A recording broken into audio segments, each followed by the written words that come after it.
Hey guys, it's me Zenza, and now I will show you guys the new rebirth reveals from Mattel. So I won't be showing Tiger Raptor because I don't want to get in trouble with Mattel. Please, Mattel, don't hunt me, please. Anyway, and I am editing that documentary series called The Savannah of Blood Creek. I'm still editing it, so yeah, let's get into this new video. Okay, so first off, there's the Eoplois and Ailabator and Archosaurus. Archosaurus looks quite nice, and the Ailabator looks quite nice. Ailabator has long arms. Some people have problems with that, like my friend Eon dude. And Eoplois looks like an Ankylosaurus. It does not look like the real thing. To me, I like it, and I like this new wave. My friend Eon dude doesn't. I'll show you what he thinks. I think this wave is not the best. Actually, just generally the second wave I think is more of a mixed bag for me. I think there are some really good ones in here, but generally I think it's weaker than the first wave. To me, though, I like the second wave. To me, I like every single wave that Mattel releases. It's the kind of stuff that I like to do here with the Jurassic stuff. Like, no matter what the design of a film, how it goes, or the designs of the dinosaurs, or whatever, I will like it. That's why I like the Minion of Rebirth and every film. Even the Minion, yes. I do like the Minion. L, the most favorite is still JP3, but I like every film and design for design, no matter what it looks like. And that's just what I like. I am like. Yeah, that's why, if you were wondering. And that's just Eondu's opinion, so don't go and attack him for that, please. Then we have the Spyclops. I first, when I saw that name, I thought it was like Spily PS, but not Spyclops. But yeah, I'm definitely gonna get this thing. Like, Mattel's already revealed so many that I just need, and they just keep revealing more. So I have more figures to buy. Great, but I still love the design. The color scheme is a bit lackluster, but I think if you just added a bit more paint, it would look more realistic. But it's a quite a good figure. The Beast and Mesozoic one is a bit better, but I still love this, and I'm definitely gonna get it. Then we have the Zora and Raptor here. So it's Zora Bennett. It's a nice Zora Bennett figure. You can literally go ahead and open her backpack like that. That's quite cool. But the weird thing to me is that, but the Raptor's nice, but it doesn't look like the render where it's white. This is brown. It's not like the render. It's something nobody points out. I think it might be like a female variant or whatever. It could be. Who knows? But the design I like a lot, and it's a nice set. I definitely will get it because I like the designs and that. So yeah, one I'll pick up at some point. Then there's the Herrerasaurus. It's literally the 10 billion for Herrerasaurus we have, but this is a nice mold. There's some people like my friend Ian who say that this doesn't look nice, but there was only one good one. But to be honest, I think all Herrerasaurus molds are gorgeous because this thing is also not a reuse of the sculpt, by the way, just so you know. It is literally a new, I think from what I see, it's a new sculpt. And because it has a freaking action feature there, so yeah, I just needed to point that out, but I'll get this guy too. There's the Biopsaurus. I've never heard of this, but I can already tell it's a Ferrozenosaur from the claws and that, and to be honest, it's quite cool that I did like an underrated one, although there's no furring, but the unique thing is that there's 4 toes on the ground instead of 3, which is not really something you see with any real theropods, so yeah. But I'll get this guy because it's beautiful, definitely, because the colors is nice and the mold is nice. I think the tail's a bit short, but I still love it, so I'll definitely get it. Then there's the Manquaria. Manquaria, yeah. It looks quite nice. I can tell already it's a Hadrosaur.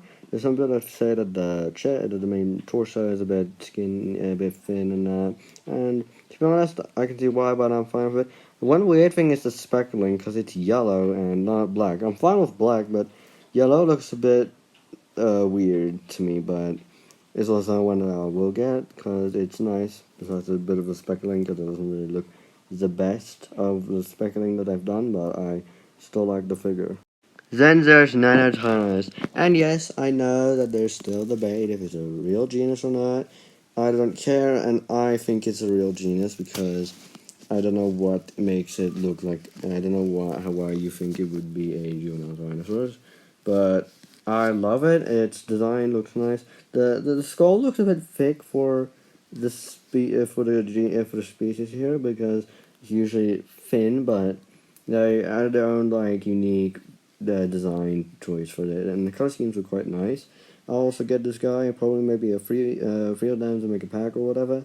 So yeah, I love how it looks. The figure looks. Then there's the Zuniceratops. It looks okay-ish. It looks like a small Triceratops, to be honest. Its color scheme is nice, but a bit lackluster. No paint on the nail, sadly, but and also no proper black pupil, but it looks very good, and I'll probably get it.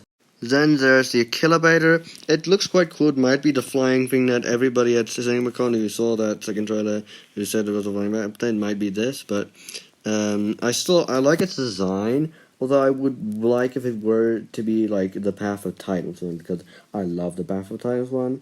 But I still like this design. It looks quite cool and unique, and it's a cool type of design. I will definitely get it. Then there's a Seoptera or Seotera, whichever one of those two. It looks quite nice with the design of a pterosaur that I've never heard of. They keep bringing species that I don't know of, but yeah, it reminds me of like a Pteranodon and a Dimetrodon, like that, with the head and the tail and that, but very cool design, and I'll get it. Then there's the Archo or Ornithomimus. Loads of people do not like this, including my friend Eon, dude. To me, it's because of that it doesn't look like the real thing, but I like it. I'm just gonna say that. I like it. I like its design, and I like how unique it is. And if you just paint it a bit more interesting, then it could be cool. And also, it could work for like a custom hybrid or whatever. So, to me, it is not terrible. It is very good, definitely, even though it's not accurate. But I'll get it. Then there's the Cholontosaurus. It's a species of Neovenatorid. I've never heard of it. I just looked up on Google what it is, and it's a very cool theropod. This design here from Mattel is absolutely freaking sick. I love it. The design color scheme that is 100% the figure I'll get. Then here's some more images of the Power Devour T-Rex. Young dude said that how he won't get it because its mouth is like constantly open. It isn't constantly open. I know that because of footage from the New York Toy Fair. It shows that it's closed and can stay closed. But the lights, I also think that one thing that nobody really likes. I like it quite a lot. And then there's also the lab lockdown T-Rex, which was revealed like a few days ago, and it's probably the one maybe in the trailer, and then I think there will be two variants, like a male and female, like the Lost World, like that, but just for design, which would be very cool to see. And these two Rexes are, of course, ones that I'll get. I'm genuinely very hyped for them.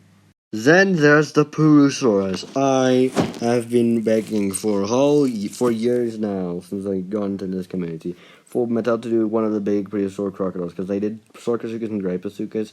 They are big in real life, but not as big as like Purosaurus and Dinosuchus. I love this Purosaurus. Its design is gorgeous. I genuinely can't wait to have this in hand if it releases on Amazon, which it takes forever, but yeah. I'm definitely going to get this figure.